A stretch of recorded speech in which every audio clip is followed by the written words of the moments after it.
युग्म सम्मेलन में शामिल हुए प्रधानमंत्री नरेंद्र मोदी, किया गया अभिनंदन। बोले समय कम और लक्ष्य बड़े गए, युवाओं को आत्मनिर्भर बनाने की कोशिश।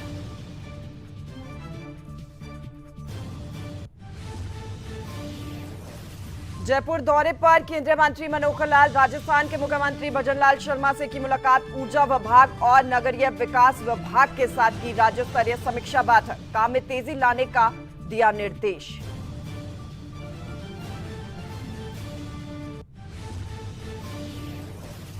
मुख्यमंत्री रेखा गुप्ता की अध्यक्षता में हुई दिल्ली सरकार की कैबिनेट बैठक। दिल्ली स्कूल की एक्ट को मिली मंजूरी, स्कूलों की फीस वृद्धि में मनमानी होगी बंद।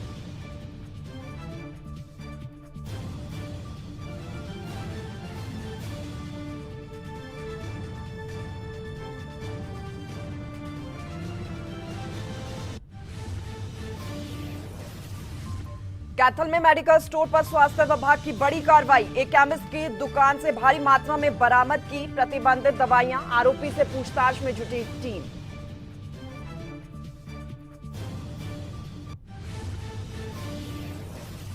फरीदाबाद में युवकों ने मारी पुलिस की गाड़ी में टक्कर, पुलिस कर्मचारियों के साथ की हाथापाई। वारदात के बाद सभी युवक गाड़ी समेत फरार, आरोपियों की तलाश में जुटी पुलिस।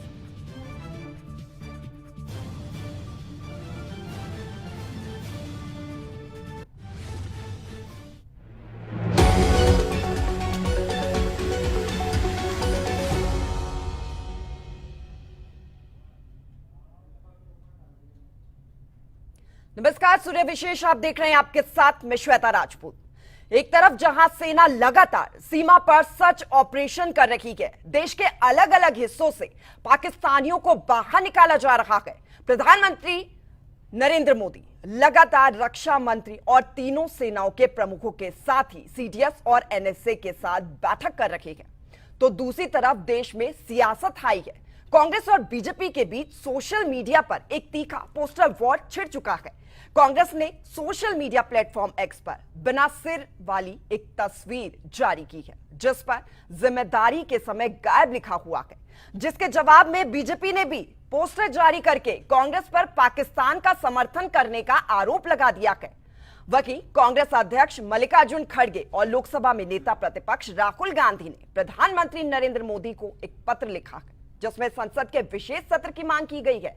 ऐसे में सवाल यह उठता है कि जब सामूहिक रूप से आतंकिस्तान को जवाब देने की बारी है, तो क्या जरूरी है कि इस प्रकार की सियासत किया जाए? पहले यह रिपोर्ट आप देखिए, उसके बाद चर्चा की शुरुआत भी करते हैं।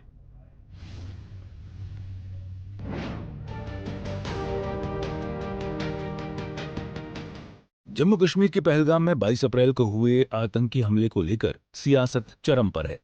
दोनों पार्टियों के बीच सोशल मीडिया पर पोस्टर वॉर चल रहा है। एक तरफ कांग्रेस ने पीएम मोदी की बिना सिर पैर की एक फोटो के साथ गायब लिखकर पोस्ट की है, वहीं अन्य पोस्टर में पीएम मोदी की तस्वीर के साथ जम्मू कश्मीर की फैक्ट फाइल दिखाई गई है, जिसमें बताया गया है कि 2018 से 2021 में मोदी सरकार की मौजूदगी में 1145 आतंकी घटनाएं हुई हैं।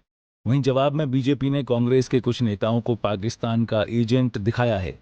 देखिए, मोदी जी मुल्क और मानवता के मुलजिमों को मटियामेट करने की मुहिम में लगे हुए हैं, और कुछ लोग जो है वो इन मानवता के मुजरिमों की जुगलबंदी में लगे हुए हैं, उनके जो है वो सुर में सुर मिलाने में लगे हुए हैं। ये अफसोस की बात है। आपकी मोदी बैशिंग की सनक भारत बैशिंग की साजिश का रूप ले ले, तो इससे ज्यादा खतरनाक मानसिकता किसी की नहीं हो सकती। और अफसोस की बात है कि आप जो है वो आपका एक मिजाज और रिवाज बन गया है कि कोई भी ऐसा मौका हो, कोई भी ऐसा अवसर हो, तो देश पे एक तरफ हमला करो और दूसरी तरफ जो है वो देश के जो है वो एक लोकप्रिय नेता पर हमला करो।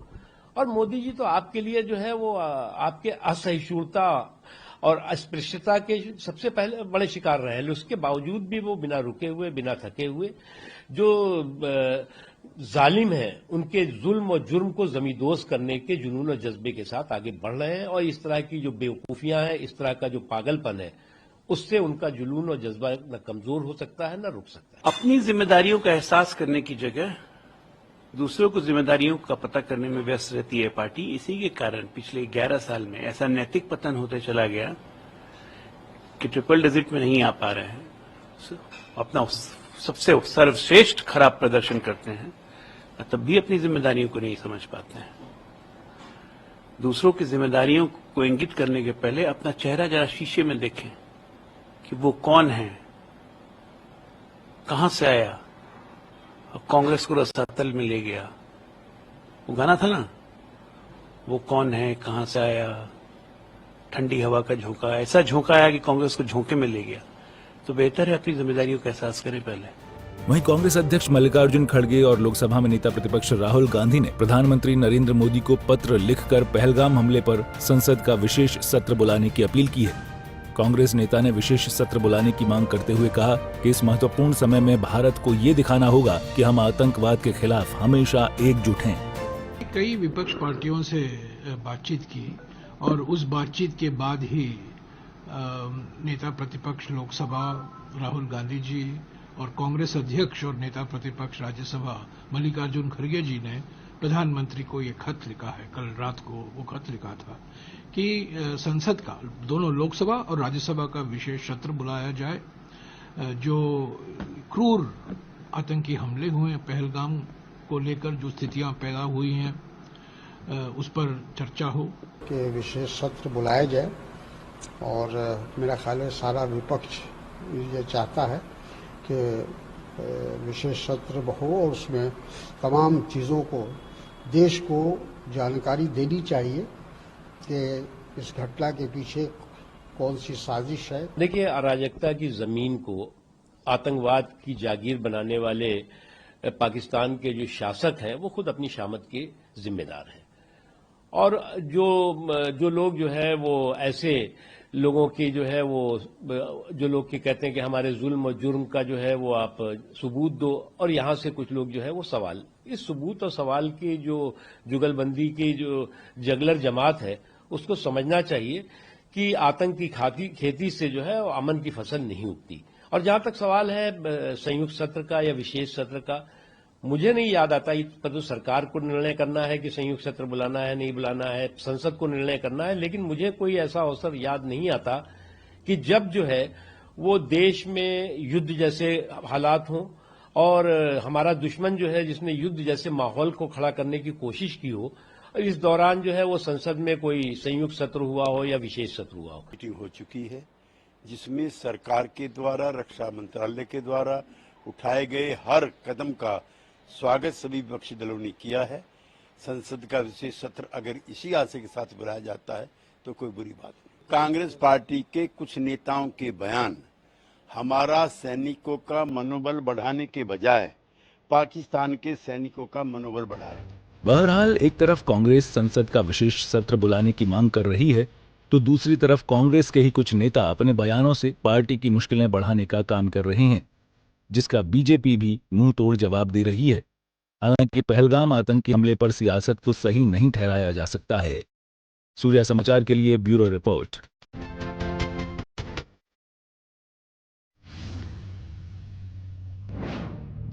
तो आपने देखा कि किस प्रकार से कांग्रेस और बीजेपी आपस में पोस्टर वॉर में लगे हुए हैं। इस पूरे मुद्दे पर बात करने के लिए हमारे साथ अपना पक्ष रखने के लिए बीजेपी से ममता त्यागी हमारे साथ जुड़ी है, कांग्रेस से वेद प्रकाश विद्रोही हमारे साथ जुड़े हैं और आतंक पर हो रखे अंतिम प्रहार पर रक्षा विशेषज्ञ retired colonel Vivek Sharma sir हमारे साथ जुड़ चुके हैं। आप सभी का सूर्य समाचार पर बहुत स्वागत है।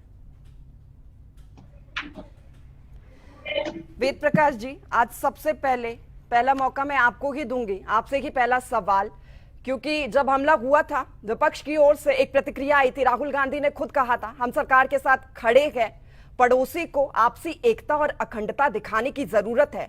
तो ये जो पोस्टर जारी हुआ है इसका क्या मतलब था? श्वेता जी, आपको, बहन डॉक्टर ममता त्यागी जी को, कर्नल विजय कुमार शर्मा जी को और दर्शकों को मेरा नमस्कार जी। देखिए, सर्वदलीय बैठक में ही ये तय कर दिया गया था कि कांग्रेस सरकार के साथ खड़ी है। CWC ने बाकायदा प्रस्ताव पास कर ये तय कर दिया कि हम जो भी सरकार निर्णय लेगी उसके साथ। अब लोकतंत्र में सवाल ना पूछे जाएं, ये तो आश्चर्य की बात है। जब ये सवाल कहाँ पूछा है आपने? तो सुनिए ना, साथ देने की बात कही थी ना, लेकिन साथ थोड़ी दे रहे हैं आप। साथ देने, मैडम साथ सरकार जो भी फैसला करेगी उसके साथ हैं, पर कुछ सवाल ही ना पूछी, ये कैसे संभव है लोकतंत्र के अंदर? अच्छा, अब जब आतंकवादी हमला हुआ, प्रधानमंत्री जी सऊदी अरब में थे, राहुल गांधी अमेरिका में थे, विपक्ष के नेता, प्रधानमंत्री भी आए और राहुल गांधी भी आए, दोनों अपनी अपनी विजिट काट कर। राहुल गांधी तो सर्वदलीय बैठक में गए और प्रधानमंत्री जी चुनावी सभा में गए। अच्छा, तो सवाल नहीं पूछा जाएगा कि फिर प्रधानमंत्री जी अपना दौरा कम करके आए क्यों थे जब उनको चुनावी सभा करनी थी? सर्वदलीय बैठक में प्रधानमंत्री का जाना जरूरी था या बिहार में चुनाव सभा करना जरूरी था? तो ये सवाल कोई गलत है क्या? दूसरी बात, आप कह रहे सवाल मत पूछो, फिर मैं आपको याद दिला देता हूं जो इस समय जरूरत नहीं थी। जब बंबई के अंदर आतंकवादी हमला हो रहा था तो गुजरात के मुख्यमंत्री तो गोलियां चल रही थी उस समय, प्रेस कॉन्फ्रेंस कर सरकार से सवाल पूछ रहे थे। हमने तो नहीं कहा वो सवाल क्यों पूछ रहे हैं। भाजपा के प्रवक्ता ने बड़ी सुविधा के साथ कह दिया, मुझे तो याद ही नहीं पड़ता कभी युद्ध के दौरान संसद बुलाई हो। इनको इतिहास की भी जानकारी नहीं है। जब चीन के साथ युद्ध चल रहा था, अटल बिहारी वाजपेयी भी पहली बार सांसद बनकर आए थे। जनसंघ ने मांग की थी कि भाई संसद का सत्र हो, और संसद का सत्र हुआ था युद्ध के बीच के अंदर, और पंडित नेहरू ने प्रधानमंत्री के रूप में कठोर से कठोर सवालों का जवाब संसद में दिया था। तो ये कह रहे आज तक नहीं हुआ।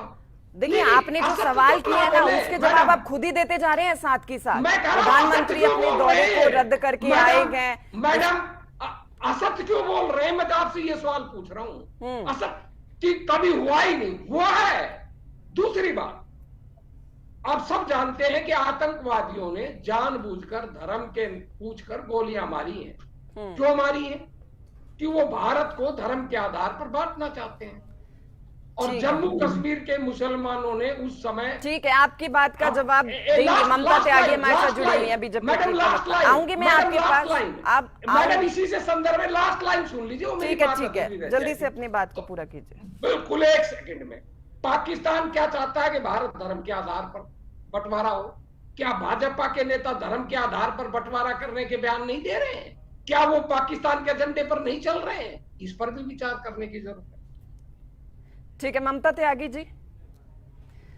नमस्कार श्वेता जी। जी नमस्कार। और अभी विद्रोही जी जो बोल रहे थे ना, उनकी बातों से ऐसा लगता है कि विद्रोह करते करते देशद्रोह पे मत उतारा है। ये बहुत खतरनाक हो रहा है आप लोगों के कांग्रेस का चरित्र, और कांग्रेस जिस तरह से रिएक्ट कर रही है। आप सबको याद होगा जब 2024 के ये वाले चुनाव थे तो राहुल गांधी जी ने क्या स्टेटमेंट दिया आपको? श्वेता जी सोचिएगा, चुनाव से जस्ट पहले कि अब देखिएगा इस समय आर्मी के ऊपर अटैक बढ़ जाएंगे। क्या मतलब था इस वाक्य का? क्या सोच के ये चुनाव से पहले बोला गया? क्या मतलब था? बीजेपी क्या चुनाव में आर्मी पे अटैक कराती है, या बीजेपी प्रपोज करती है कश्मीर में अटैक हो लोगों पर? कितनी शर्मिंदगी है। मतलब नेता विपक्ष या विपक्ष की पार्टी अपने भाजपा विरोध करते करते देश विद्रोह पर आ गई। और ये बात करते हैं हिंदू और मुस्लिम तुष्टिकरण की। संविधान को शरीयत में कन्वर्ट करने का सारे एफर्ट तो आप ही की पार्टी ने कर डाले, वरना शाहबानो केस क्या था?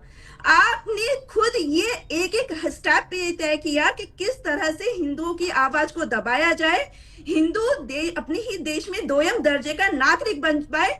आपने हर स्टेप पे तय करने की कोशिश की। आपने रामलला के विरुद्ध वकील खड़े करते हैं, आप रामलला का प्रमाण मांगते हैं, आप हर वो कार्य करते हैं जिससे हिंदू दबे और हिंदू की आवाज ना उठे। शर्म करिए इस समय तो देश के लिए। और श्वेता जी बस मुझे एक बात कहने दीजिएगा, मोदी जी खाली एक भाजपा के हेड नहीं या भाजपा के प्रधानमंत्री नहीं है, पूरे देश के प्रधानमंत्री हैं।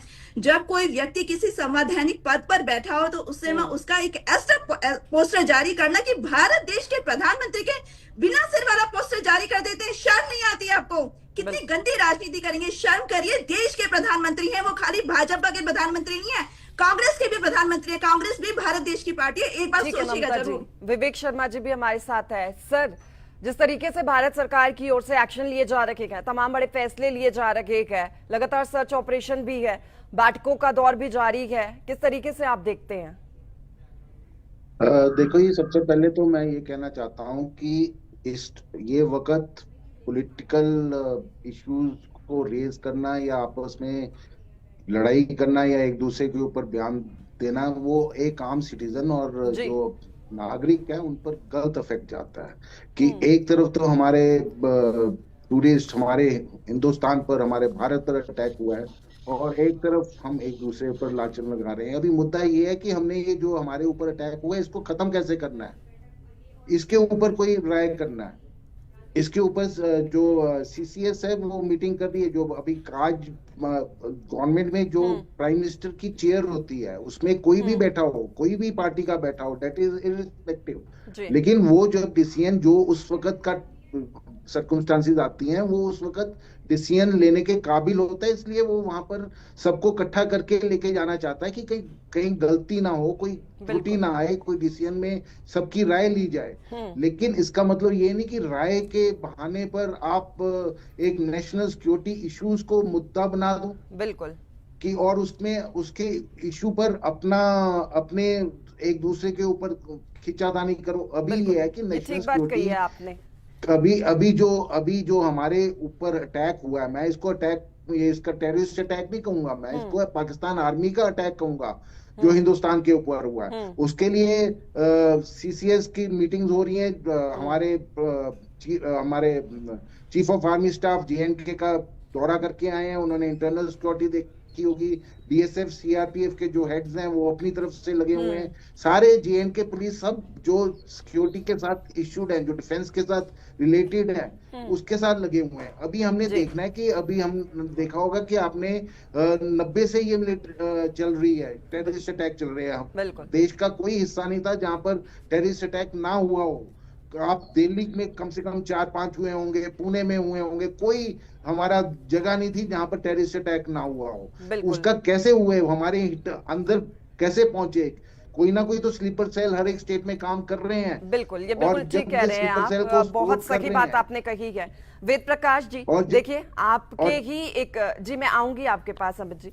वेद प्रकाश जी, आपके ही नेता का शशि थरूर, उनका बयान आया था कि ऐसे वक्त पर राजनीति नहीं करनी चाहिए और उन्होंने ही ये कहा था कि खुफिया जानकारी की कमी से हो सकता है ऐसा हो गया हो, और कहीं ना कहीं इनडायरेक्टली ये मैसेज था कि सरकार की इसमें कोई गलती नहीं थी। लेकिन अब अपने ही नेता पर प्रहार कर रखे गए। जब आपका ही कोई नेता मुखर रूप से सामने अपनी किसी सही बात को रखता है, आप उसको घेर लेते हैं, उसको बीजेपी का प्रवक्ता कह देते हैं। क्या आपकी पार्टी में कोई सही बात नहीं कह सकता? क्या अधिकार नहीं दिया आपने? देखिए, CWC की बैठक हुई थी जिसमें शशि थरूर भी सदस्य हैं। जिसको भी जो बोलना है पार्टी के अंदर कहेगा, और पार्टी लाइन से कोई बाहर बोलेगा तो नेचुरल रूप से उस पर सवाल उठेंगे। जो पार्टी ने तय कर दिया CWC में उसी पर बोलना चाहिए। अब हमारे पार्टी के लोग पार्टी लाइन तोड़ेंगे तो निश्चित रूप से हम उन पर एक्शन लेंगे, उनकी खिलाफत करेंगे। और जहां तक कार्रवाई की बात है, कौन विरोध कर रहा है? हमने तो सरकार को एकदम कह दिया कि जो भी आप करोगे हम आपके साथ हैं। जम्मू कश्मीर विधानसभा साथ है, लेकिन आप देखिए ना, एक तरफ आप कह रहे हैं हम सरकार के साथ है, दूसरी ओर इस तरीके का पोस्टर करना जायज बात है? आपको पता है कि जो ये पोस्टर जारी किया आपने, आप मेरी बात को सुनिए, पाकिस्तान को मेरी बात सुनिए वेद प्रकाश जी, पाकिस्तान को एक मौका दिया है, सुर्खियां बटोर रहा है ये पोस्टर। अब आप जानते हैं, आप समझते हैं कि कांग्रेस ने जो ये नादानी की है, प्रधानमंत्री के इस तरीके के पोस्टर को वायरल कर दिया गया, कितना नुकसान भारत को भुगतना पड़ेगा, कितनी सुर्खियां ये बटोर रहा है, इस नुकसान के भरपाई कौन करेगा? मैडम ये जानबूझकर मीडिया इसको हवा दे रहा है। मीडिया हवा नहीं दे रहा है। जब आप वायरल करेंगे तो मीडिया तो आगे उसको शेयर करेगा ना। आपने सवाल कर दिया, मेरा सवाल का जवाब तो सुन लीजिए ना। पहले सवाल का जवाब सुनिए और फिर आप मेरे सवाल करिए। मैं कह रहा हूं क्यों किया है, मैं यही तो बता रहा हूं। क्योंकि आपने वायरल किया है, आपने पोस्ट किया है। सुने मैडम, नहीं सुनना चाहती था, आपकी मर्जी। मैं आपके सवाल का जवाब दे रहा हूं कि क्यों मीडिया हवा दे रहा है, मैं यही तो बता रहा हूं। कल ही कॉमनवेल्थ के अंदर क्लीन चिट दे दी, चर्चा ना हो इसलिए हिरेन जोशी ने फोन कर दिया मीडिया को, वहीं से मुद्दा बनाओ। इसको मुद्दा भी नहीं, बिना मुद्दा बनाए भी छोड़ा जा सकता था। कौन इसको मुद्दा बना रहा है? भाजपा बना रही है, मीडिया बना रहा है। अच्छा। अगर मान लो, मैं आपकी बात सही मान लेता हूं कि मान लो कांग्रेस ने गलत कर दिया, तो इसको हवा क्यों दी जा रही है? कौन हवा दे रहा है?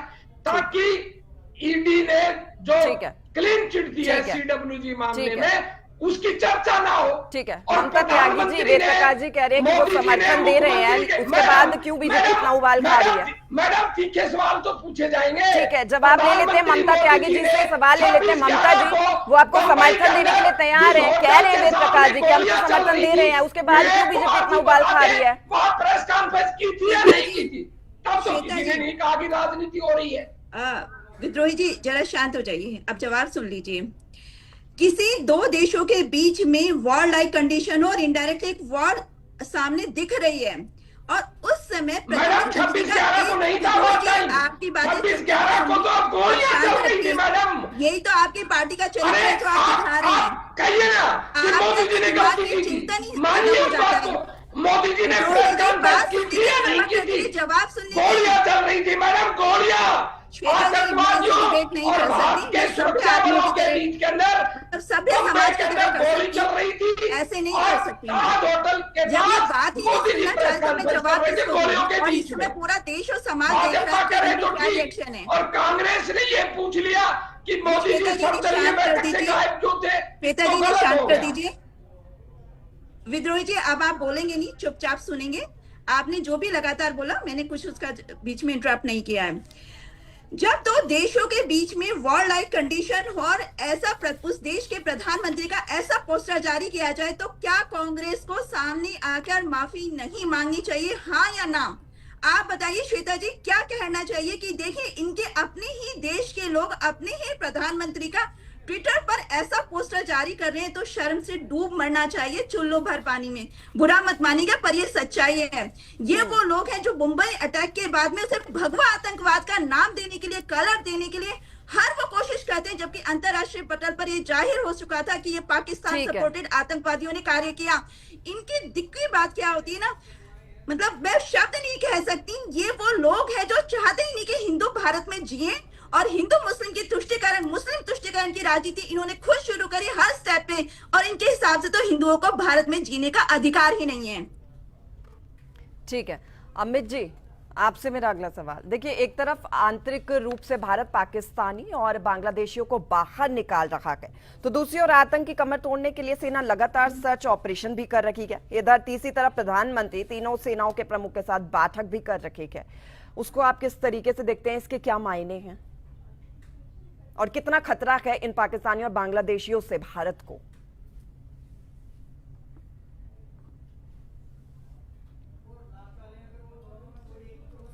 अमित जी, मेरी आवाज आप तक पहुंच पा रही है? विवेक जी, माफ कीजिएगा, विवेक जी आप तक मेरी आवाज पहुंच पा रही है? सॉरी, आपने एक बार फिर रिपीट करेंगे क्योंकि वो आपने अमित जी का किया था तो मैं। विवेक जी, एक तरफ देखिए आंतरिक रूप से भारत पाकिस्तानी और बांग्लादेशियों को बाहर निकाल रहा है, दूसरी ओर देखिए आतंकी कमर तोड़ने के लिए सेना लगातार सर्च ऑपरेशन कर रही है। प्रधानमंत्री सेना प्रमुखों के साथ लगातार बैठकें कर रही है। ये जो पाकिस्तानी और बांग्लादेशी है, ये कितने खतरनाक भारत के लिए, क्या मायने इसके देखते हैं आप? देखो, ये पाकिस्तानी बांग्लादेशी, पहले तो उनका हमारे कंट्री में कोई मतलब नहीं है रहने का, तो रह क्यों रहे हैं? अगर वो इलीगल हैं तो उनको निकालना चाहिए। कितने बांग्लादेशी रोहिंग्या कितने आए हुए हैं, कितने बांग्लादेशी इलीगली रह रहे हैं, पाकिस्तानी इलीगली रह रहे हैं, तो उनको रखा क्यों हुआ है? और ऊपर जो हमारे जो स्लीपर सेल हैं उनकी सपोर्ट वो कर रहे हैं। वो स्लीपर सेल हो सकता है इंडियन हो, इंडियन सिटीजन हो, लेकिन उनको सपोर्ट इनके जरिए की जा रही है। तो श्वेता जी, मैं कहना चाहता हूँ कि हमारा इंटरनली हमें सिक्योरिटी का ध्यान देना पड़ेगा। एक्सटर्नल तो फौज एलओसी संभाल लेगी। बिल्कुल पाकिस्तान को काफी लंबे समय से रह रहे हैं, लाखों की तादाद में हैं। आप इसको कितना जरूरी मानते हैं इनको निकालना? 100% चाहिए, उनका रहने का मकसद ही नहीं है, बहुत जरूरी है। जब तक इलीगल सिटीजन हमारे देश में रह रहे हैं तो हमारी तो हर रोज हमारे लिए तो दूसरी सिरदर्दी है। हमारे अगेंस्ट वो काम करेंगे, हमारे देश में रह रहे हैं, हमारे से फैसिलिटीज दे रहे हैं, हमारा खाना खा रहे हैं, और काम वो पाकिस्तान और बांग्लादेश का कर रहे हैं। मैं इलीगल सिटीजन की बात कर रहा हूँ जी, मैं कोई पर्टिकुलर कम्युनिटी की बात नहीं कर रहा, मैं इलीगल सिटीजन्स की बात कर रहा हूँ। और जो कोई दूसरी भी कोई भी कम्युनिटी का है, जो स्लीपर सेल्स हैं, वो जो सपोर्ट कर रहे हैं टेररिस्ट एक्टिविटी को, आप मुझे ये आपने दिल्ली में 4-5 ब्लास्ट हुए थे, जर्मन बेकरी में हुआ था, अक्षरधाम टेम्पल पर हुआ था। कहीं ना कहीं से जब ये टेररिस्ट ने ये सारा कुछ किया, कहीं तो सपोर्ट मिली होगी विद इन द कंट्री। यही तो मुद्दा है कि विद इन द कंट्री जब सपोर्ट मिलती है वो ज्यादा हमें दुख होता है। हाँ जी। कि हम तो सरहदों में तो संभाल लेंगे, लेकिन वो जो अंदर घुस गए हैं और जो सपोर्ट कर रहे हैं उनको कौन संभालेगा? बिल्कुल, भीतरघात को कैसे संभाला जाए ये भी एक बड़ा सवाल है। वेद प्रकाश जी, मेरा सवाल देखिए अगला आपसे ही है, क्योंकि देखिए इससे पहले बालाकोट हो, उरी स्ट्राइक हो, उसको लेकर कांग्रेस ने उस समय में भी सरकार से सबूत मांगे थे उसके कि आप सबूत दे। तो कांग्रेस का काम यही है, साथ देना कोई काम नहीं है। देखिए सेना पर जो हमारे जवान खड़े रहते हैं दिन रात एक करके, शहीद हो जाते हैं, उन पर क्या असर होता होगा, कितने डीमोटिवेट होते होंगे वो, अगर इस तरीके से हमारे ही देश की कुछ जो पार्टियां हैं इस तरीके की बयानबाजी करेगी, सवाल उन पर खड़े करेगी, और विदेशों पर इसका कितना असर होगा, क्योंकि विदेश में भी इस हमले की अभी निंदा हो रही है। लेकिन आप इस तरीके का पोस्टर अगर जारी करेंगे तो आप क्या मैसेज भेज रहे हैं, समझ रहे हैं आप? मैडम, आतंकवादी हमला हो जाए, पुलवामा घटना हो गई और सरकार आज तक 6 साल तक नहीं बता सकी कि वे कौन लोग थे, क्या जवाबदेही नहीं सरकार की?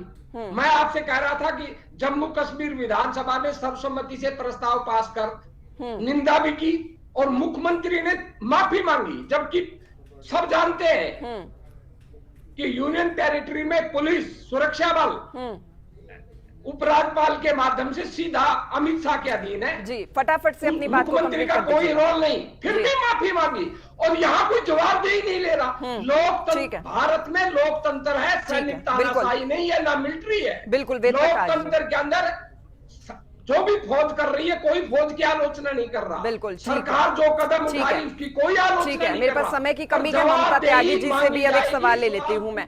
ममता जी, देखिए सरकार की तरफ से बड़े फैसले लिए गए हैं, पानी को रोकना या डिजिटल स्ट्राइक करना, क्या ये काफी है? इसके अलावा और ऐसा क्या बड़ा कदम सरकार उठाने जा रही है आपको लगता है अभी? क्योंकि श्वेता जी, आपने डाबोल जी का कभी एक स्टेटमेंट सुना हो तो मैं आपके चैनल के माध्यम से कोट कर दूं कि मैं अपनी जिंदगी में कोई भी जो एक्शन लेता हूं उसे रिपीट नहीं करता। ये अपने आप में बड़ा स्टेटमेंट है, वो जो लेंगे वो समय बताएगा। और इसके बारे में बस मैं ये कहना चाहती हूँ, वक्त आने दे, बता देंगे तुझे आसमां, हम अभी से क्या बताएं क्या हमारे दिल में है।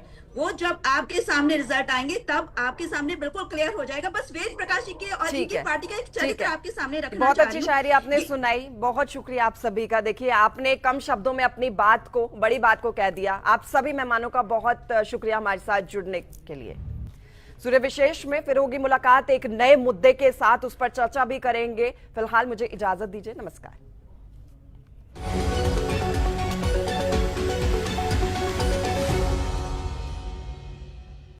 हरियाणा के अंदर बड़ी समस्या पानी की, और ड्रिप में बूंद बूंद पानी आ रहा है। 70% पानी की बचत है। ये हम जलवायु